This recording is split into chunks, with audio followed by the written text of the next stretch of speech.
On January 17, 1943, the Navy launched a new light aircraft carrier from the New York Shipbuilding Company in Camden, New Jersey.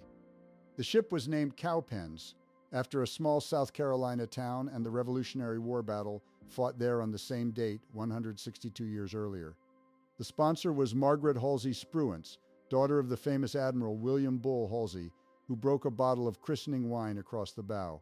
But this ship was never meant to be a carrier at all. She began life as a light cruiser, part of the Cleveland class, but the war demanded more flat tops fast. President Roosevelt himself had pushed for converting these cruisers into carriers over the objections of the Navy's own bureaucracy. On May 28, 1943, Cowpens was commissioned, and her commissioning pennant, a long red and white stripe against a starred blue field, rose above her mast for the first time. That pennant would fly over what some would come to call a jinx ship, a vessel that seemed to attract trouble from the very start.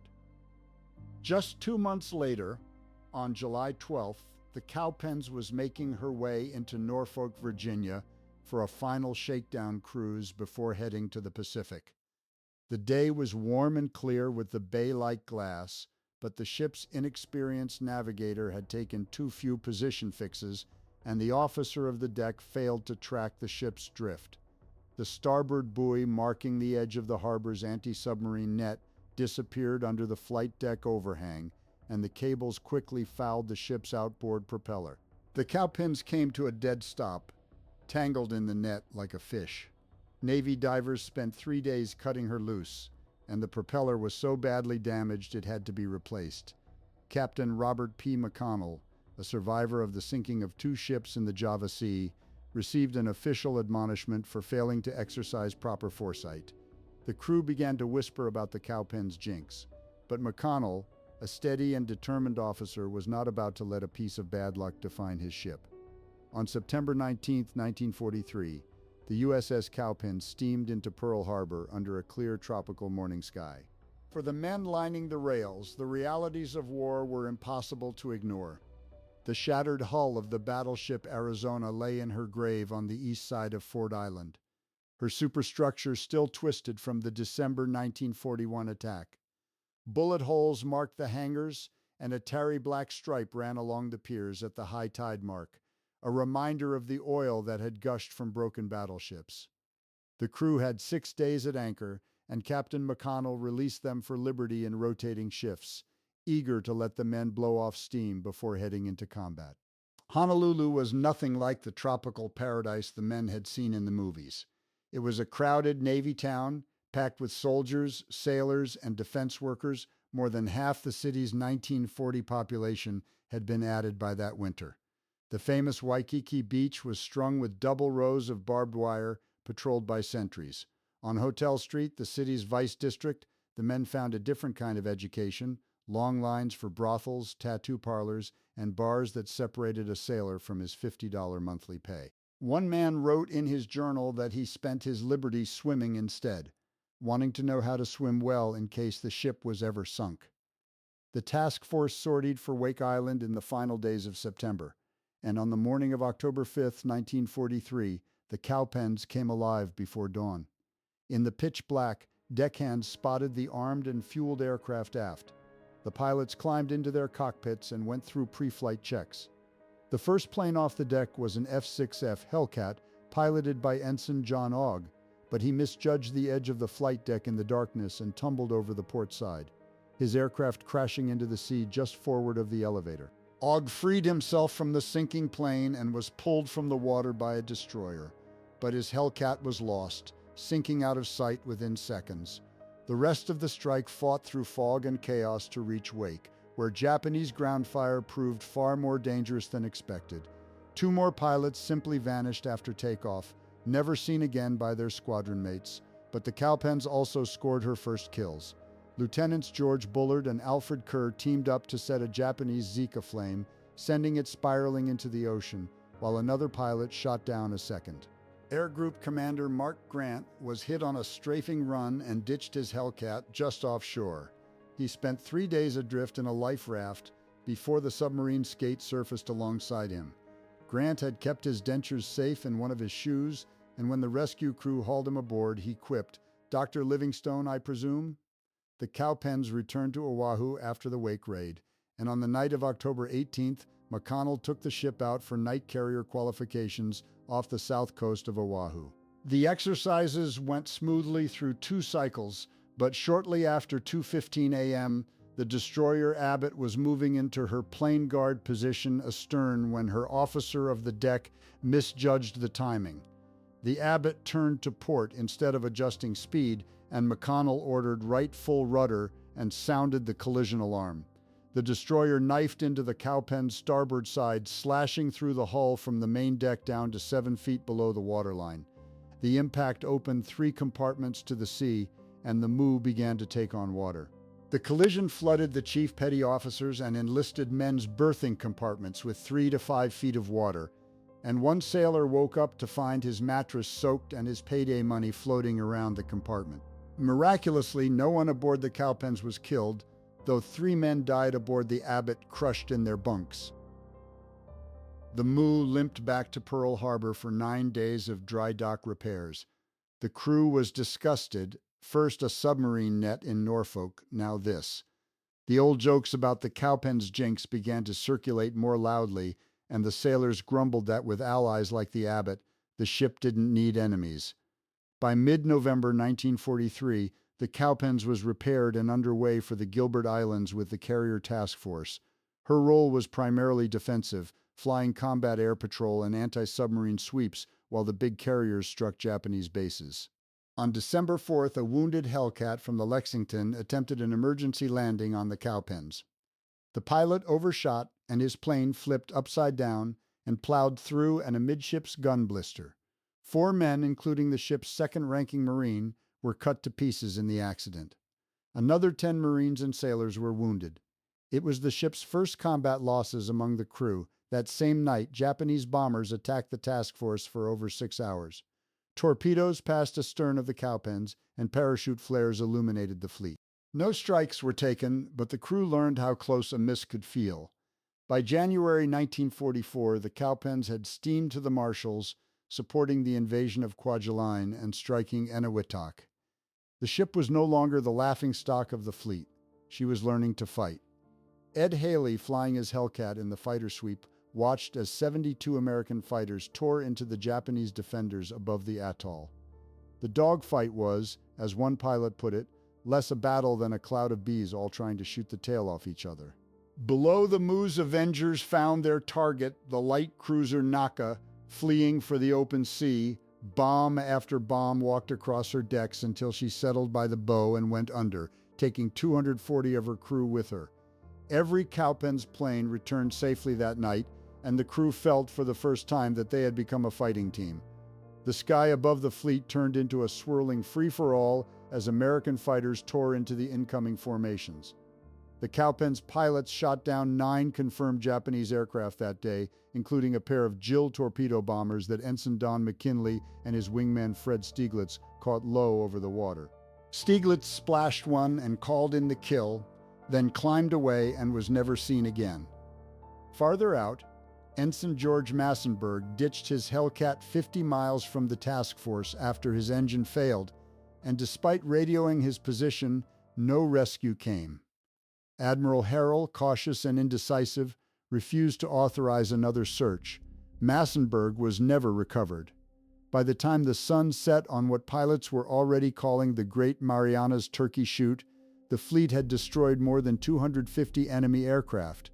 Cowpens had held her own, launching more than 900 sorties over the preceding weeks, but the cost was mounting. 4 pilots from the air group were dead, and the squadron was running on fumes. Among the missing was the air group commander himself, Robert H. Price, shot down on June 14th while strafing a Japanese convoy off Saipan. Price's Hellcat had taken an anti-aircraft round head-on, and he ditched hard in the middle of the enemy formation. His wingmen circled overhead as the plane sank, watching him wave from the water in his Mae West life jacket, unable to free his survival raft from the wreckage. For the next 11 days, Price drifted alone on the currents, using the rubber raft cover to collect rainwater when thunderstorms passed overhead. He was too weak to paddle, But on the sixth day, two small fish leapt into the raft, and he ate them raw, finding them juicy and refreshing. Back aboard the Cowpens, Price's men pleaded with the new captain, Herbert Watson Taylor, who had relieved McConnell in May, for permission to search. Admiral Jocko Clark, commanding a neighboring task group, had a different instinct. Clark's staff calculated Price's likely drift based on wind and currents, and he ordered a destroyer to make the detour. On June 23rd, the USS Boyd spotted a speck on the horizon and closed in. Price heard the most beautiful sound he had heard in many days, a deckhand calling down to ask if he could catch a line. The sailors hauled Price aboard and carried him to sickbay. He had lost nearly 30 pounds and could not walk. His mouth was dry and coated with salt, his tongue swollen and prickly. The medics gave him half a glass of water at carefully spaced intervals, and he later wrote that the relief was almost indescribable. After a brief hospitalization, Price returned to the Cowpens just as the air group was ordered stateside, rejoining his men in time to lead them home. For the Cowpens, the Marianas campaign was a turning point. She had proved she could stand in the line with the big fleet carriers, launching more sustained sorties than any other light carrier in the task force. But the cost was 16 aviators killed or missing, and the squadron was badly fatigued. Captain McConnell had already departed for Washington, and the crew who had once joked about the Cowpens' Jinx now spoke quietly of how the ship had somehow kept coming back. As the Moo steamed for Pearl Harbor, the men knew they had earned something the Jinx could never touch, a combat record that spoke for itself. In late July, a new air group came aboard the Cowpens. Air Group 22 was experienced but rusty, and their early performance frustrated Captain Taylor. Among them was Lieutenant Clement Craig, deputy commander of the fighter squadron, a stern, serious man from Indianapolis who had been an instructor before the war. Craig kept a diary, and he noted that the ship itself seemed happy, but the flying was not. Deck crashes and poor landings marked their first weeks at sea. By September, Taylor had openly criticized his pilots in the ship's official record, a rare public rebuke that soured the mood between the bridge and the ready room. On the morning of September 21st, the Cowpens joined a strike on Manila Harbor. 50 Japanese ships crowded the anchorage, many already burning from earlier raids. Avenger tail gunner Sherwin Goodman, 19 years old, watched pillars of smoke rise thousands of feet into the air. As the Cowpens planes dove through thick, greasy flak bursts, he thought to himself, "There but for the grace of God." His pilot placed their bombs on a large machine shop, and the target vanished in a flash of smoke and fire. The squadron returned intact, but the anti-aircraft fire over Luzon had been the heaviest they had faced. In mid-October, the fleet converged on the Philippines for the long-awaited invasion of Leyte. The Cowpens was assigned to Task Group 38.1 under Vice Admiral John McCain. For the Moo, the Battle of Leyte Gulf meant long hours of combat air patrol and anti-submarine sweeps rather than fleet action. Clement Craig noted in his diary that the ship operated on a steady rhythm: launch, patrol, recover, rearm.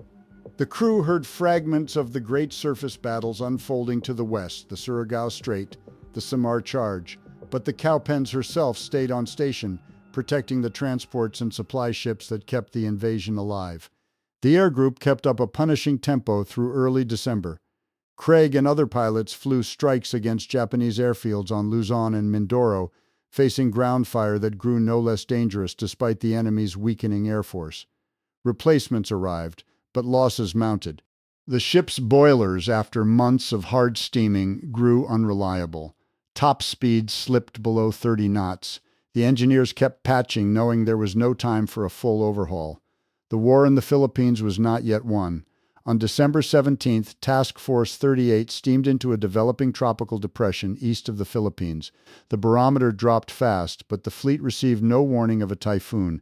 By mid-afternoon, winds had reached hurricane force. Seas built to 70 feet, and the Cowpens, top-heavy, narrow, and already listing from her cruiser hull, began to roll heavily to starboard.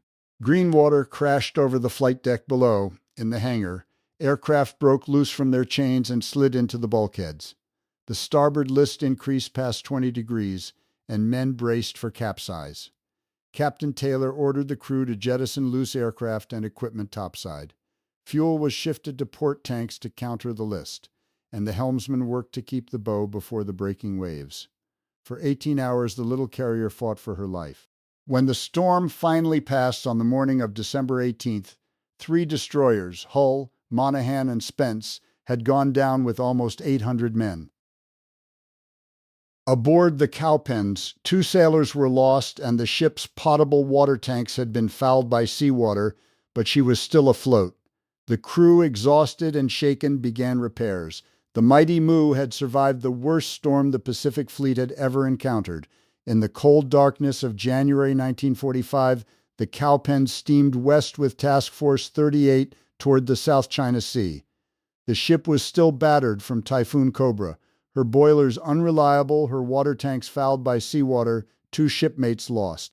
But there was no time for repairs. The invasion of Luzon was coming, and the Japanese fleet had fled west, hiding in anchorages that the Americans had never reached.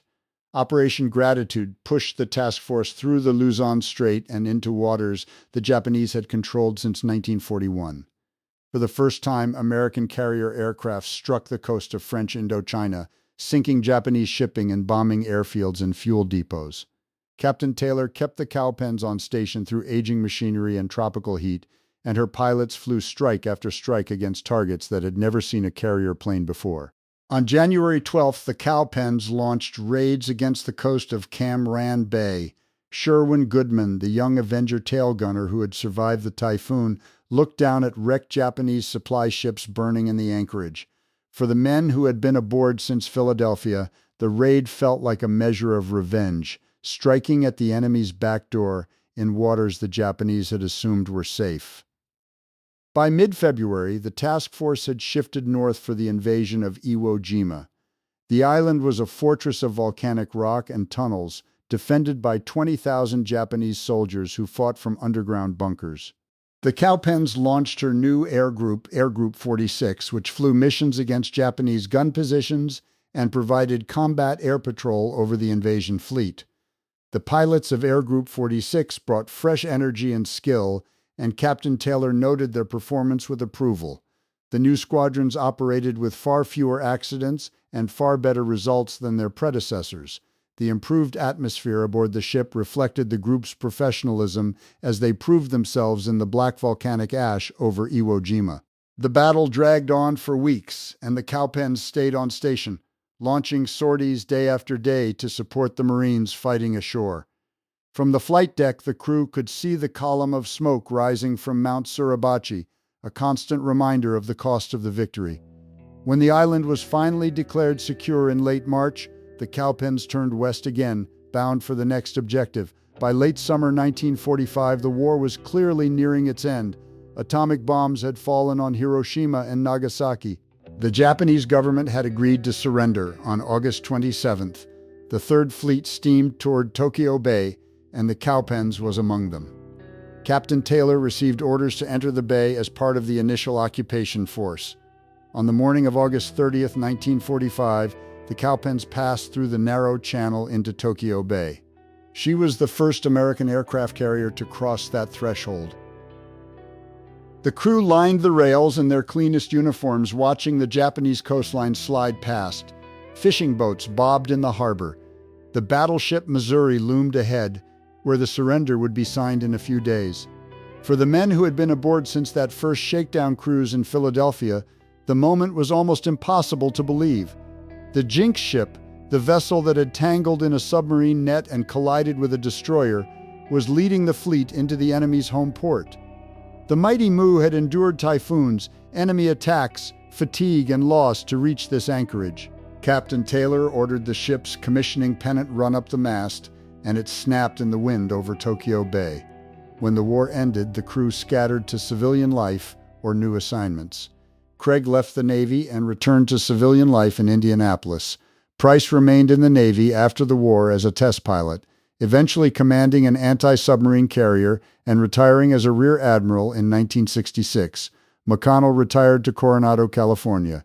Haley returned to civilian life in Massachusetts. Mark Grant, after his rescue and recovery, was relieved from combat duty and returned to the United States, eventually retiring from the Navy. Captain Taylor remained in the Navy after the war, eventually retiring in 1947. Admiral Harrell, whose indecisiveness cost the trust of his crews, was relieved of command shortly after the Marianas Campaign and never held another combat post. The Cowpens herself was decommissioned in 1946 and eventually sold for scrap in 1947, her steel recycled into peacetime goods. But the men who served on her never forgot what it meant to be part of that journey, from green recruits and jinxed beginnings to the first flat top in Tokyo Bay. If you have a family story about a relative who served in the Pacific during World War II, we would love to read it in the comments below. Please take a moment to subscribe to this channel and give this video a like, so we can continue bringing you these untold stories from history. Thank you for listening, and thank you for honoring the men who served.